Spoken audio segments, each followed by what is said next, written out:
साथियों, ये देखिए अक्षता नायक जी हैं जो अन्वय नायक की पत्नी हैं और वो अपनी इस वीडियो में अपनी आप बीती बयां कर रही हैं कि उन्हें किस किस परिस्थितियों से गुजरना पड़ा उस वक्त जब एफआईआर बड़ी मुश्किल जद्दोजहद के बाद एफआईआर ली गई और लेने के बाद अनिल पारस्कर उस वक्त ड्यूटी ऑफिसर थे और उन्होंने उनका लैपटॉप भी कस्टडी में लिया था। आज तक वो लैपटॉप भी रिटर्न नहीं दिया है। जब उस वक्त भारतीय जनता पार्टी की सरकार थी और उस वक्त ये केस को थोड़ा दबा दिया गया।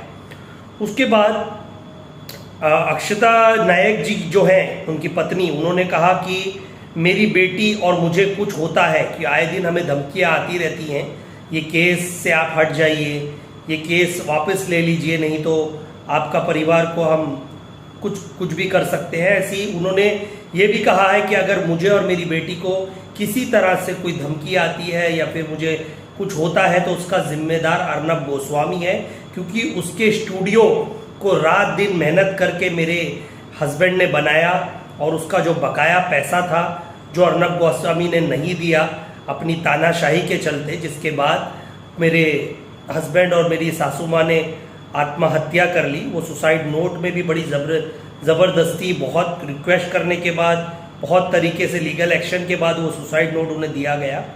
बस यही कहना चाहते हैं कि अर्नब गोस्वामी एक आरोपी हैं, ऐसा एफआईआर में पूरा मेंशन है और कहीं ना कहीं वो सुसाइड नोट जो आज अक्षता नायक जो उनकी वाइफ हैं वो आप भी थी बता रही हैं, मराठी लैंग्वेज में बता रही हैं, मैं उसे हिंदी में आपको ट्रांसलेट करके बताया। नमस्कार, मी अक्षता नाईक, मिसेस अन्वय नाईक आणि कुमुद नाईकांची सून। आजचा दिवस मी विसरूच शकत नाही। पहिल्यांदा माझ्या नवऱ्याला आणि सासूबाईंना श्रद्धांजली अर्पण करते। 2 वर्षांपूर्वी याच दिवशी त्यांनी आत्महत्या केली आणि सुसाईड नोटमध्ये लिहून ठेवले होते की माझ्या मृत्यूला अर्णव गोस्वामी जबाबदार आहे आणि हे खरंच आहे। मिस्टर अर्णव गोस्वामींचा रिपब्लिक स्टुडिओ हे माझ्या नवऱ्याचं शेवटचं प्रोजेक्ट आहे, जिथे 500 वर्कर जवळजवळ काम करत होते। रात्रंदिवस काम करून हा स्टुडिओ उभा राहिलेला आहे। मिस्टर अर्णव गोस्वामीने हे विसरू नये की त्याच्या मृतदेहावर माझ्या सासूबाईंच्या आणि नवऱ्याच्या आज हाच रिपब्लिक स्टुडिओ उभे आहे। इंडियन सिटिझन्सला तसेच जगभरातल्या सिटिझन्सना माणुसकी म्हणून एक विचारते की जी आम्ही एफआयआर केली त्या दिवशी, खूप विनवणी करून एफआयआर झाली। मिस्टर सुरेश वराडेंनी आम्हाला सांगितलं की याच्यात खूप मोठी माणसं इन्वॉल्ड आहेत, परत विचार करा एफआयआर करताना। पण एफआयआर झाली, पण पुढे काय? 2 वर्ष झाली तरी आम्हाला माहीत नाही आहे की त्या एफआयआरचं काय झालं आहे। अनिल पारस्करांनी मला सांगावं आमच्या एफआयआरचं काय झालं आहे। आमचा लॅपटॉप अजून दिलेला नाही आहे, आमचे मोबाईल अजून दिलेले नाहीत, भरपूर गोष्टी आम्हाला दिलेल्या नाहीत। खूप प्रेशर केल्यावर आम्हाला सुसाईड नोट मिळाली, पण असं का होतंय? जर हीच गोष्ट तुमच्या सर्वांच्या घरात घडली असते तर तुम्ही सगळ्यांनी काय केलं असतं? त्याचं मला उत्तर द्या। माझ्या आणि माझ्या मुलीच्या जीवाला खूप धोका आहे। जर आम्हाला काय झालं तर फक्त अर्णव गोस्वामीच त्याला जबाबदार असेल। मिस्टर अर्णव गोस्वामी, मी तुम्हाला विचारले, सगळ्या इतरांना पण विचारते, तुमच्या घरात असं घडलं असतं तर काय? अशीच ही एफआयआर दाबून टाकली असती का? मी सरकारला, राज्य सरकारला, केंद्र सरकारला, माननीय मुख्यमंत्र्यांना विनंती करते की आम्हाला आणि माझ्या मुलीला रक्षण द्या आणि आम्हाला या केसमध्ये न्याय मिळवून द्या। पैसे वेळेवर देणं हे खूप महत्त्वाचं असतं। जर रिपब्लिक स्टुडिओने हे पैसे वेळेवर दिले असते तर माझ्या नवऱ्याचा जीव वाचला असता। पुन्हा एकदा विनंती करते की India, all citizens of India and also all human beings all over the world stand with me and give justice to me, and if anything happens to me and my daughter, solely Mr. Arnav Goswami and also Mr. Anil Paraskar and Varade will be responsible for it. Suresh Varade. Thank you so much for your listening me and bearing me for 2 minutes.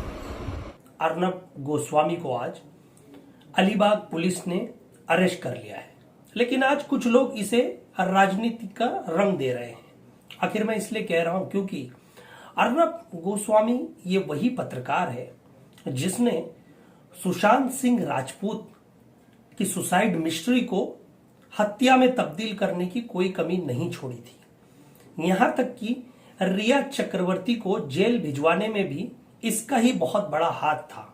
यहां तक कि उसने लगे हाथों celebrity को लिया, यहां तक कि उसने पॉलिटिशियनों को नहीं छोड़ा और कहीं ना कहीं महाराष्ट्र के मुख्यमंत्री श्री उद्धव ठाकरे जी के ऊपर भी उसने आपत्तिजनक टिप्पणियां दी। संजय राउत जी के ऊपर उसने आपत्तिजनक टिप्पणियां दी, जिसके बाद वो खुलेआम चैलेंज करता रहा मुंबई पुलिस को। जो मुंबई पुलिस दिनों रात हमारी सेवा करती है, ऐसी मुंबई पुलिस को वो दिनों रात चैलेंज देता रहा। आखिर वो ऐसा क्यों कर रहा है? उसके पीछे कौन है? भली बात आप जानते हैं, उसके पीछे कुछ ऐसी ताकतें हैं जो उसे ये करवाने में मजबूर कर रही है, या फिर वो खुद अपनी वाहवाही लूटने के लिए, अपनी चैनल की टीआरपी लूटने के लिए ये सब कर रहा है। हाल ही में आपने देखा टीआरपी कैसे बढ़ाई जाती है, व्यूअर्स कैसे बढ़ाए जाते हैं, लाइक शेयर कैसे मिलते हैं, उसके लिए भी ये लोग पैसे देके खरीदा करते थे। आखिर अब मैं अलीबाग का मामला बता देता हूं। अलीबाग का मामला, अन्वय नाइक जो एक आर्किटेक्चर थे, जिन्होंने इनके जो स्टूडियो बनाया था उसमें कम से कम वो 5 करोड़ या कुछ समथिंग अमाउंट देना था अर्नब गोस्वामी को, लेकिन उन्होंने नहीं दिया। अपने रसूखदार कॉन्टेक्ट और अपने बड़े बोलेपन से उन्होंने उन्हें धुतकारा, जिसके बाद कहीं ना कहीं अन्वय नाइक और उनकी माताजी ने सुसाइड कर लिया था। और सुसाइड नोट में अर्नब गोस्वामी का नाम के साथ पूरा जिक्र था, जबकि अलीबाग पुलिस ने उनके खिलाफ एफआईआर भी दर्ज की थी और उसमें नाम भी था। लेकिन उस वक्त स्टेट में भारतीय जनता पार्टी की सरकार थी और उस केस की फाइल को क्लोज कर दिया गया। लेकिन आपको यह पता है कि सत्य परेशान जरूर हो सकता है, लेकिन पराजित नहीं हो सकता। आज महाराष्ट्र में महाराष्ट्र विकास आघाड़ी की सरकार है, जहां पर इस केस को रीओपन किया गया एमएलए के प्रेशर की वजह से, कि एक जिस जहां तक कि भारतीय जनता पार्टी या फिर शिवसेना या कांग्रेस, बहुत सारी पार्टियां हैं जो ये कहती हैं हम मराठी के हित में बात करते हैं। आज महाराष्ट्र के घर पे एक मौत हुई थी, दो मौतें हुई थी, तो लेकिन आज कहां है वो लीडर? क्यों आज राजनीति का रंग बदल रहा है? आज उन्हें मराठी महाराष्ट्र वासियों से प्यार नहीं है? क्यों अन्वय नाइक को आज वो न्याय दिलाने के लिए आगे नहीं आ रहे हैं? क्यों आज अर्नब गोस्वामी को ये बता रहे हैं कि आज डेमोक्रेसी का कत्ल हुआ, लोकतंत्र की हत्या हुई? सिर्फ हत्या आज हुई है क्या? आपने देखा जब रिया चक्रवर्ती को अरेस्ट किया गया था तो क्या रिया चक्रवर्ती सुशांत केस में क्या मर्डरिस्ट थी? नहीं। जबकि एम्स की रिपोर्ट आती है और उसमें दूध का दूध और पानी का पानी हो जाता है कि साफ कहा गया कि ये एक सुसाइड केस था, जिसको अर्नब गोस्वामी, कभी कंगना रनौत, कभी ऐसे ऐसे पत्रकारों ने इस केस को उलझाने की कोशिश की। महाराष्ट्र के मुख्यमंत्री को टारगेट किया गया, ये आदित्य ठाकरे जी के ऊपर अल्लाचल लगाए गए, साथ ही साथ कांग्रेस सरकार के ऊपर, सोनिया गांधी जी के ऊपर, राहुल गांधी जी का अशब्द टिप्पणियां की गई।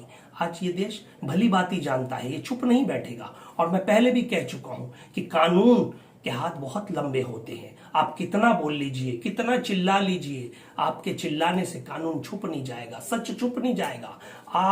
आज सच सामने आया है, फाइल रीओपन की गई है। अगर आप उसमें आरोपी हैं तो आप जेल की सलाखों के पीछे जाएंगे। और मैं उन चंद नेताओं को कहना चाहता हूं कि आप अपने वक्त का देखिए। आज लाचार लगा रहे, डेमोक्रेसी की हत्या हुई क्या? डेमोक्रेसी की आज हत्या हुई? नहीं।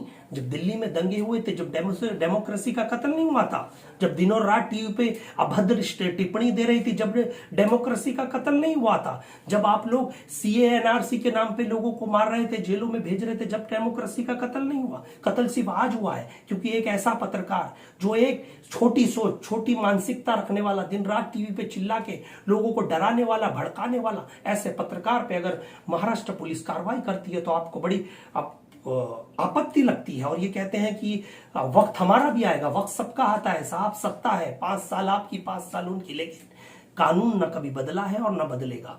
न्याय सबको मिला है और सबको मिलेगा। आरोपी है तो आरोपी की जगह सिर्फ जेल की सलाखों के पीछे है। मैं ये कहना चाहता हूं आज उन्हें, सिर्फ एक हाथ से आप सबको ना बटोर लीजिए। मैं आपको पहले भी कहना चाहता हूं कि अर्नब गोस्वामी एक ऐसा पत्रकार है जिसने टाइम्स नाउ छोड़ने के बाद, जब से रिपब्लिक चैनल स्टार्ट किया है, उसके बाद से आए दिन हर रोज कभी मुख्यमंत्री आदित्य ठाकरे को टारगेट कर रहा है, वो आपत्तिजनक स्टेटमेंट दे रहा है। जब आपको लोकतंत्र की हत्या नहीं दिखी, एक पत्रकार को इतनी की इजाजत कैसे मिल जाती है? वो बड़े बड़े नेताओं को, बड़े प्राइम मिनिस्टर बोल दो या राष्ट्रपति बोल दो, कल तो ये आपको भी बोलेगा।